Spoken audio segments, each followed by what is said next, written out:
All right, ladies and gents, welcome back to Zero Dark Nerdy, the galaxy's least favorite pop culture podcast, brought to you by the Believe Podcast Network, Golden Ticket Cinemas right here in good old Greensboro, North Carolina, Sailfish Comics with 3 fantastic locations, one in Winston-Salem, one in Concord, one right here in Greensboro across from Best Buy for all your action figure, comic book, and graphic novel needs.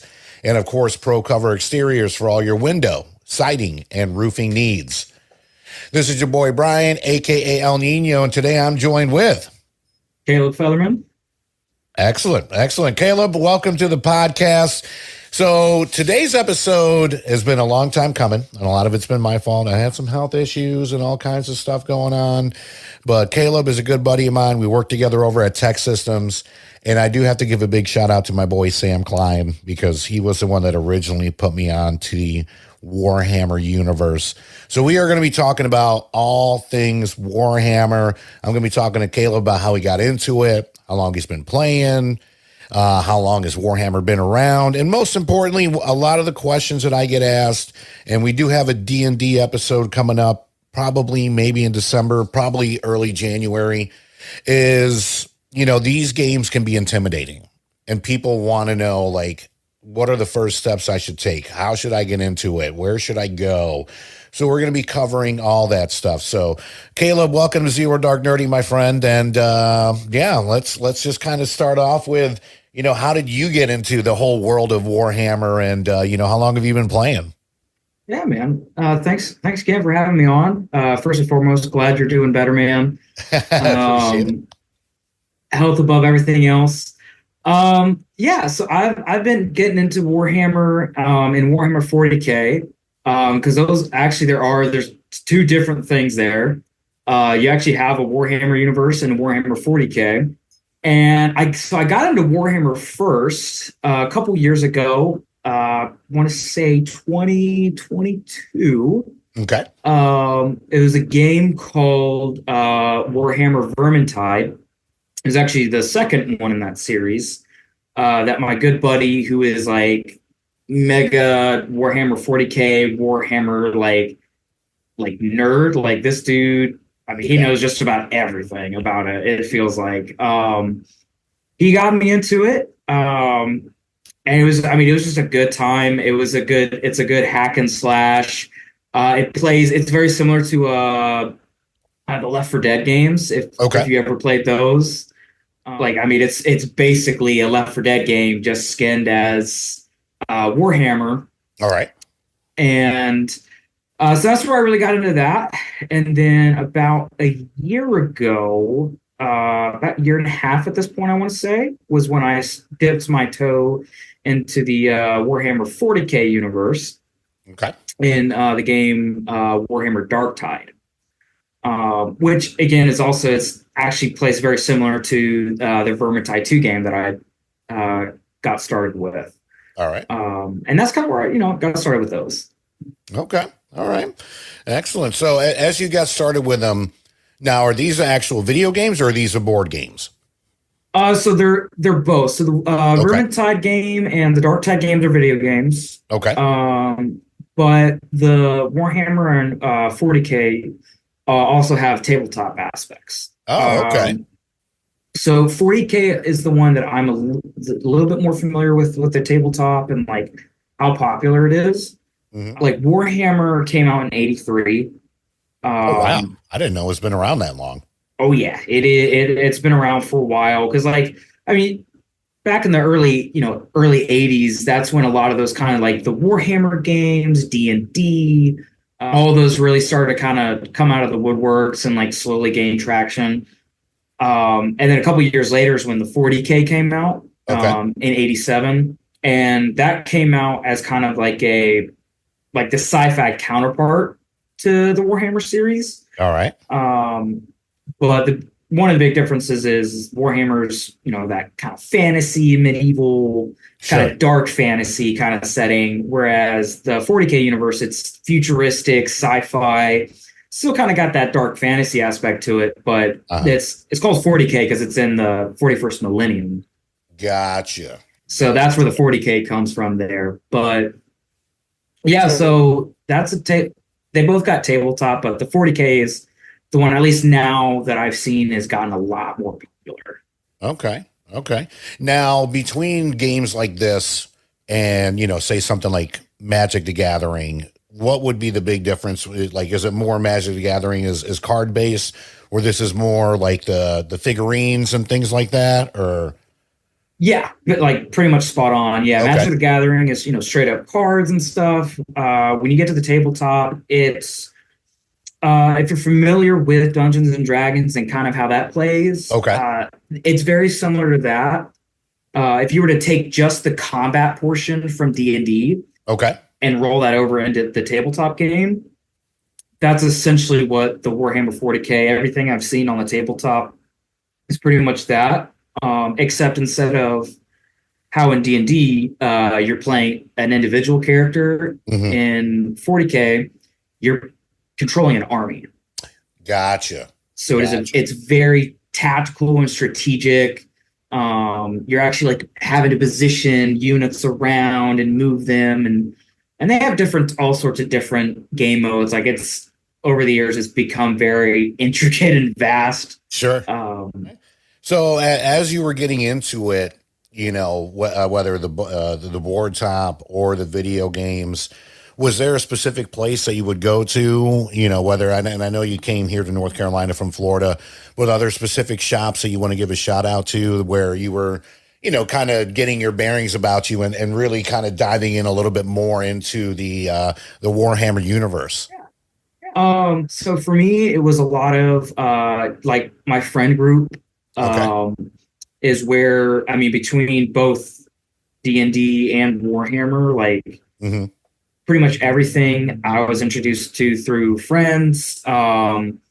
So not too much in the shops, out of the way of just pretty much shopping.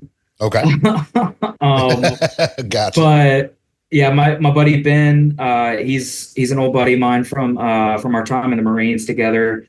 Shout out that dude. He has got me really, really into this. Mm-hmm.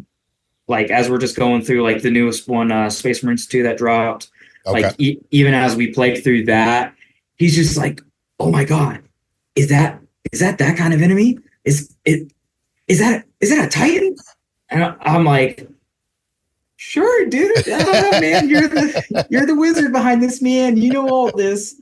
But it's just kind of cool to be able to see like how excited he gets about it. Okay. I'm like, all right, that's kind of a good note to be like, he's getting excited about this. They definitely did something good here. So. Well, especially Veterans Day just being a few weeks ago. Definitely want to thank you for your service, Caleb, by the way.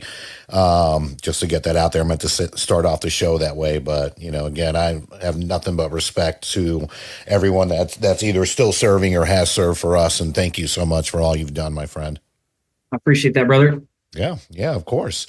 All right. Own or rent Twisters on digital now, or look for the 4K Ultra HD and Blu-ray on October 22nd. The blockbuster disaster epic starring Daisy Edgar Jones, Glenn Powell, and Anthony Ramos is packed with a whirlwind of heart-stopping action and exhilarating thrills. We Live Entertainment calls Twisters the perfect blockbuster. Watch at home now with over 1 hour of exclusive bonus content. All right, so the Space Marine game, I know we started talking about it a couple months ago when it came out. As you've been telling me at work, a couple of the bugs have been fixed. So, Yes. tell me just a little bit about the game, the multiplayer, all that stuff. And again, just for, those that are brand new to the Warhammer universe, is this a game that they should start with, or, should they maybe backpedal a little bit on top of that? Yeah, absolutely. Like, honestly, it really just depends on what you like in a game. Okay. Like, ultimately, because they have a pretty expansive selection when it comes to games, especially on the video game side. So it was Space Marines 2. It is a like horde survival kind of game, but it does play very similar to the Gears of War games. Okay. So if you grew up playing those, it is very, very similar to that in its play style, even honestly in some of its design and look. Mm-hmm. And that's how is pretty similar to between the PvP, the PvE, and then the actual like campaign itself. But Right. even with that, all three of those game modes genuinely feel separate. Okay. So it doesn't necessarily feel like I am playing the exact same thing whenever I'm switching from PvP or the PvE game mode Sure. or even the campaign. And you're doing this Um, on your PC, right? yes, yeah, I'm doing it on my PC. Actually, I know our mutual friend Kyle. I play with him. He plays it on console. Hmm. It's on both.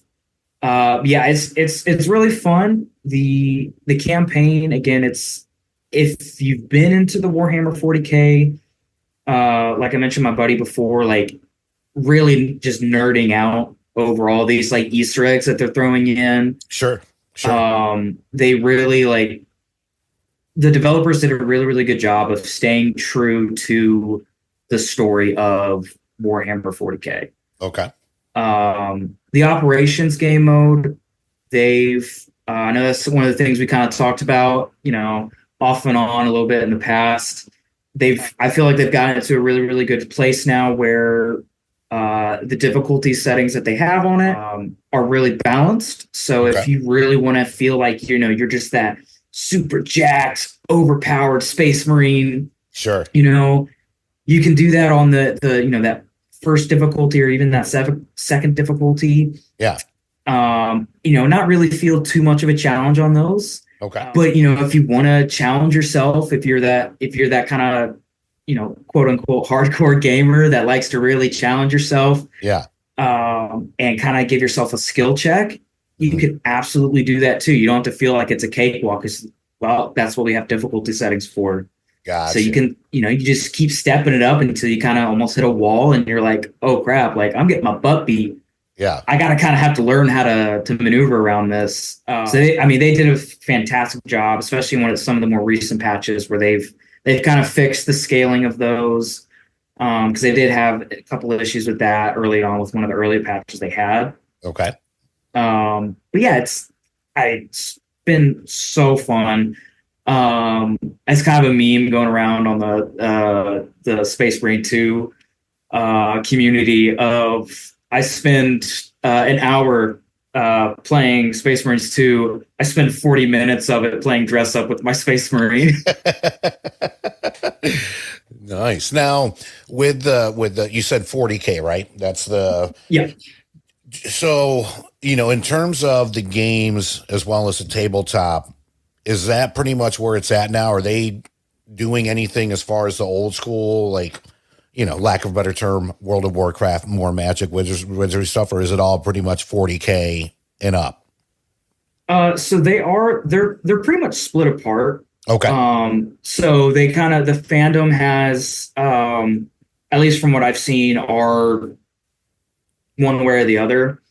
I kind of look at it as similar to, you got your Lord of the Rings fans. Yeah. Right. You got your Star Wars, Star Trek fans, both classic, fantastic, yeah, TVs and movie trilogies and whatnot. Yeah. And you just have some people that kind of dove more into the kind of dark fantasy medieval background, and then the people that really dove into the sci-fi side. So Warhammer's still doing its thing, but they for sure, outside of the Vermintide games, most of the other stuff that I've come across has been more strategy based. Okay. So they have like you have the Total War series, which they have the Total War Warhammer 1, 2, and 3. That medieval fantasy kind of setting. They take some, kind of some historical inspirations to some of that, but it's plays similar to Rise of Empires and some of those other ones where you're like you pick a faction, you're trying to build that faction up, you're trying to take over territory. So they play very that's pretty much the play style of those ones. And then Warhammer 40K does have some that play similar to that. I'd say right now the hype is definitely around Warhammer 40K just because of Space Marines 2 coming out. Also, the Man of Steel, Henry Cavill, just being a huge Warhammer 40K nerd. Yeah. I feel like he's helped kind of bring a new light to the 40K universe and kind of bring more people in. Yeah. And he's apparently, it's either going to be a movie or TV show that he's trying to do around the universe, apparently. That's the inklings that I've been hearing. And if it is, I'm stoked for it, because I mean, that dude he is true to what it is. He is like, you want to deviate from source material or like what it actually is? He's like, nah, get that out of here. We're not doing that. So I'm looking forward to whatever he's got cooking. I'm excited. Love it. I got to give you a shout out too, man. I love the background. C-3PO back there. I see the other helmet. So it's good to have you on. So just non-Warhammer stuff right now. What other games are you into? What shows are you watching? Like, tell the audience just a little bit about yourself and just what you're into right now. Yeah, man. So I mean, I'm a nerd overall. So welcome to the club. Yeah, man. I feel right at home here. I've kind of been all over the place. I've been bouncing back and forth a lot between Space Marines 2, and Helldivers 2 is another one. Okay. That's another, like, it's just fun. It's one of those ones where it's like, you got plenty of funny moments. It's silly. It's just, you have a good time with your friends. Like, awesome community. So that's been a really fun game that I've been enjoying with my buddies. It really mainly those. I did start playing the new Call of Duty. Okay. I swore off Call of Duty after the last one that came out. Sure. I was thoroughly disappointed and unimpressed with Modern Warfare 2 and Modern Warfare 3, the newer versions that they came out with. Yeah. I don't like spending, $60, $70, $80 on a game that's, quite frankly, just a reskin of the game that came before it. Yep. And I kind of got to a level of boredom. You know what? I got a couple buddies of mine playing. I'm just going to say, screw it. I'm going to jump in. I'm going to play with them. And it actually, to my surprise, it has been pretty fun so far. Good campaign. Multiplayer is not bad. Granted, I suck at multiplayer, so even with that, I still have fun. But I had a lot of fun with the zombies. The zombies this time around has been pretty fun. I think overall, between just all the Call of Duties, that's kind of what the two things I've enjoyed the most. Sure. Has always been the campaigns and the zombies, and that I feel like they did really good this time around. So been enjoying that. As far as shows go, it's Bleach, man. It's been Bleach. Because they've been animating the 1,000-Year Blood War series. They're on season 3 of that right now. All right. And that's on what is that on? It is on Hulu, Disney Plus. Okay. And I believe I don't think it's on Crunchyroll yet. I was going to say I thought it was Crunchyroll, but I could be wrong. Yeah, because right now Disney has they have the streaming rights for the show. Okay. So as it's being released, every episode that's being released is being released between Hulu and Disney Plus. Yeah. That's what I watch mine on Hulu. I got they don't miss, man. They are not missing. I mean, literally, Die Hard. I mean, you've seen my sleeve. Oh yeah. That I got the whole Bleach sleeve. I literally, so when right before season 3 dropped, 1,000-Year Blood War, because they have the other 26 seasons of the original Bleach anime before it went off. Aired, I want to say it's 12 years ago now at this point, maybe, or actually, no, I think it's closer to 14 now. Okay. By the time that it went off air. But they got the original 26 seasons there. I went and binge watched all 26 seasons. Mind you, skipping some of the filler. That goes to show how much I like the show. Yeah. But it's been my go-to. I look forward to it every Saturday morning at 9:30 on the dot. I'm hopping on. I'm jumping on Hulu and seeing else what Tite Kubo and Studio Period has cooked up for us. Love it. Love it. Brings back that old school Saturday morning cartoon vibe. Love it, man. You're definitely a true fan, and cannot wait to have you back. So for those people out there that are playing Warhammer, about to play Warhammer, what's your gamer tag? Where can they find you at? So my gamer tag has changed a lot over the last month. So they can find me if when I'm on Twitch. Okay, there you go.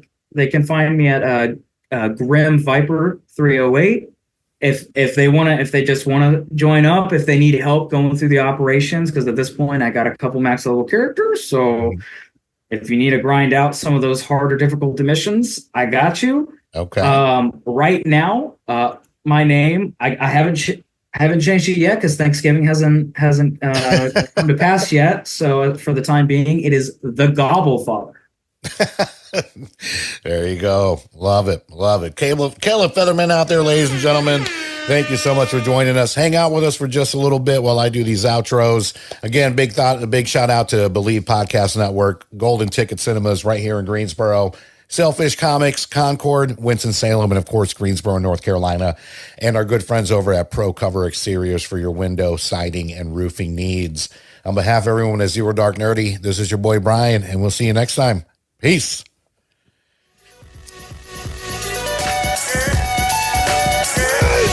Yeah! Victory! And anger management? Fuck anger management.